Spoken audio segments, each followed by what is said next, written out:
Well, welcome back. And for you new visitors to the channel, welcome. My name is John. So I made the decision to retire early. Trying to stretch my money, living off grid. Just got sick and tired of being sick and tired, you know what I mean? Like taxes, just going in circles, like what am I doing? Why?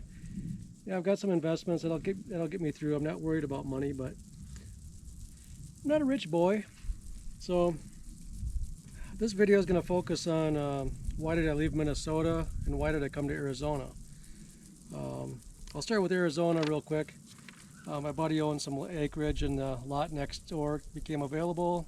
I went to visit, and in a nutshell, my son and I decided to buy it as an investment. Buy dirt, right? Everyone knows that age-old adage. Buy dirt as an investment and you can seldom go wrong. So that was a while ago, 5 years ago maybe. My son did his Army stint and finished his contract, and then now we're going to build a cabin on the property. But there's some pitfalls that'll be showcased in other videos. So some people might find interest in that. But we'll get to Minnesota here. Why did I leave Minnesota? First of all, Minnesota is in this very northern part of the United States, right in the center. So the center, upper, near Canada, right kind of in the middle of the country. So I think everyone knows what the United States looks like. So right in the center, central top, we got North and South Dakota here, North, South Dakota. Then you got Wisconsin, got a rivalry there. Iowa, great state as well, good ag, good state fair. Minnesota and Texas and Iowa have the three best state fairs in the country, believe it or not. So this state, the capital is St. Paul. It's over here somewhere, kind of by this indent.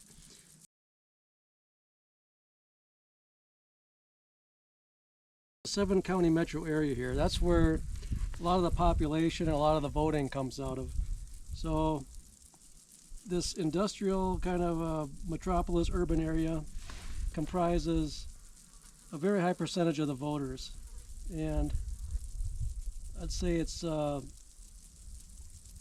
high concentration live in the two counties. So the capital is actually not Minneapolis, it's St. Paul, and he was named after a saint, obviously. And there's currently, I think, a couple million, a little over 2 million people. About a high concentration live in Hennepin County, and that's where Minneapolis is, and that's where a lot of migrant people are.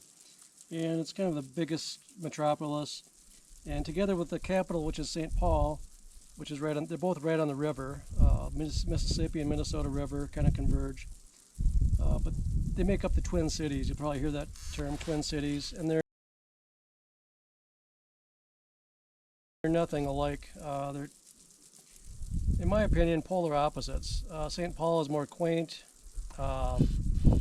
Museums, kind of a lot of school kids go there for education stuff. There's college there, U of M, and capital, of course.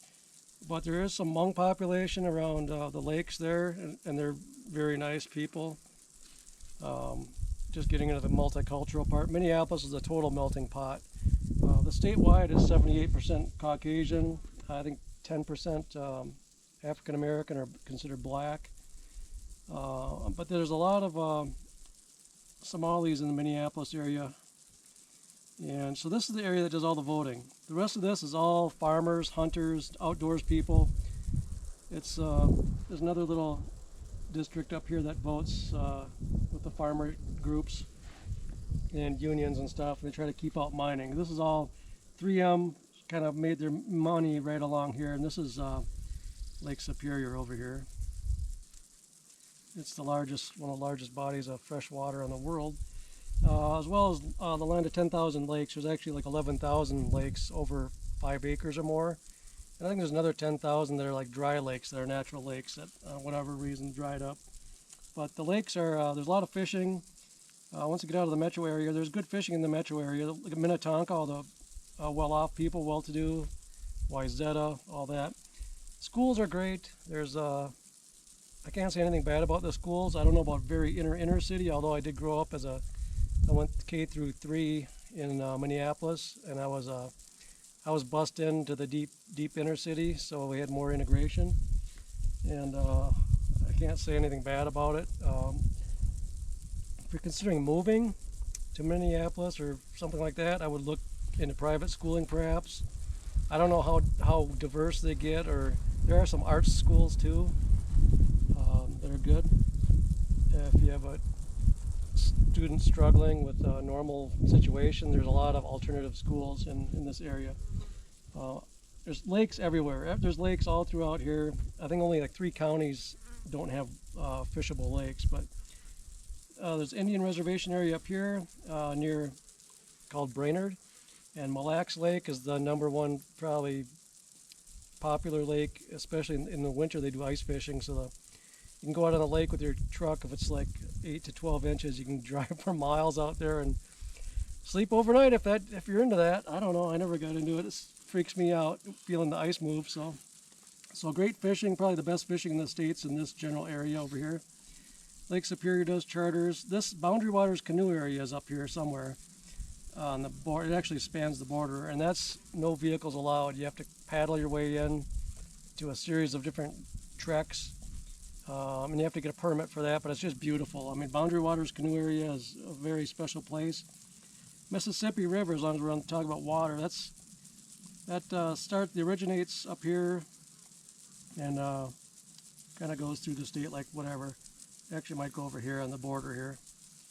Then the Minnesota River comes down from the Red River, and I think they converge here in this general area. But the Mississippi River originates in Itasca, I believe, which is like a kind of a touristy town, and camping outdoors, all kinds of camping all along these river towns. If you're into arts fairs, there's Red Wing Pottery made it famous. Red Wing shoes, boots, very quaint river town. Up here is Stillwater. They do river. I think they both may do river excursions, and they also have Amtrak stops, so you can do a train to Chicago. From Chicago, train goes all, I don't know, it's 8-hour train ride, maybe 5-hour. And so all these river towns are cool. Then you get up to the Lake Superior, it's called the North Shore. So this is the North Shore all along here. And that's a big long drive. If you want to drive around Lake Superior and go through Wisconsin and part of Michigan, that is not a day trip. Believe me, this lake is bigger than you'd think. And I did it twice, and I don't know why I did it, but it was interesting. I'm not sure if that goes into Canada or not, but the old cheat code for the Great Lakes, Holmes. Give you a minute to figure that one out. Remember that one in grade school, Holmes. H? I know you're saying it out loud. Huron. O, Ontario. M, Michigan. E, Lake Erie. And of course, Lake Superior, which is a taconite rich, like I said, 3M, somewhere in here. A lot of mining, a lot of nickel, copper. Michigan has a lot of copper mines too, up in wherever that is, the Mitten part. So, I don't know what's up here. It gets cold, I know that. I think there might be a 3M mine somewhere in Ely, somewhere in this general area, way up north. It's probably about I'm guessing 6-hour drive from Minneapolis to the border. Might be longer than that. I can't remember, but it's a pretty long state to go from Iowa to Canada. It's probably, I just say 8 hours, 8 hours on the highway. But it gets there's a lot of touristy stuff up here. If you like little like a bed and breakfast, quaint little towns, all along here is cool. Two Harbors has the famous Split Rock Lighthouse. I did not steal my name Split Rock from that. So down here is kind of farmland. This is the end of Tornado Alley. So Tornado Alley kind of starts in Oklahoma, Texas, comes all the way up through Nebraska, Iowa. And it kind of goes over here to Wisconsin, and then Siren, Wisconsin, that's probably the latest northern one that got on the news, but that's like the Tornado Alley, and this is like the end of it. So you get high winds here, a lot of tornado warnings down here, thunderstorms. It's a lot of flat farm field, just like Iowa and Nebraska. There's mostly farming down here. It's all farming, grass, prairies. North Dakota is beautiful. more than you'd think. There's mountains and stuff, and then of course South Dakota has the Mount Rushmore in here somewhere, and that's real scenic right along the river here, right in this area here. It's just beautiful. But otherwise, this starts getting into pine tree territory. It's all pines, pine tree scenic, a lot of pine trees and beautiful fall colors. The best fall colors are right in this area here, but really all the way through the state, anywhere along the river. They're kind of snarky but friendly. They don't think they're better than anyone, but they're very, if I had to summarize what kind of people live in this whole state as a blanket statement, I would say they are, what's the right word? Not conservative. They are, because there's a lot of liberals, Democrats, pockets, and they're very, very noisy. That's the ones you see on the news. That's far less than 10% of this whole population, believe me. I've lived there 50 years. I know what I'm talking about. And I'm not picking sides. I'm just saying that's a reality. The people are not complacent. What is the word? Not compliant. People are generally tolerant. Most of the people in Minnesota are tolerant. Now, up north here, you get these are a lot of retirees going up here. Cabins, a lot of people have we call it, are you going up north tonight there, Jack? I'll get some beer. And it's a lot of cabins on the lake up here. Property's really cheap up in here. I mean, you're talking really cheap properties up here, next to nothing. You can buy a house, 20 grand. I mean, probably whole neighborhoods for $1 million. But it's not, with the oil fields here, it's kind of getting a little creep over.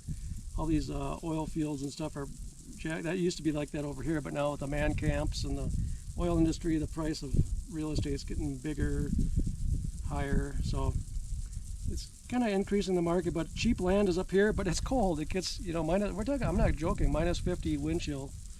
I don't even know, thermometers have bottomed out. I think in Embarrass, Minnesota, somewhere up here, they actually had the record for a while.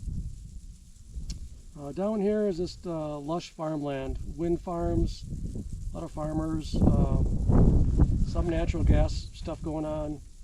But most of the scenic drives are right along the edge of the state here, bordering Minnesota, Wisconsin. And if you do go up here, just skip the Mall of America inside, unless it's a rainy day or something. There's nothing to see there. Valley Fair is an outdoor amusement park. If you're talking about bringing your kids to an amusement park, that's within this 7-county metro area. I believe that's in Shakopee. It's really Shakopee for the Shakopee Indians.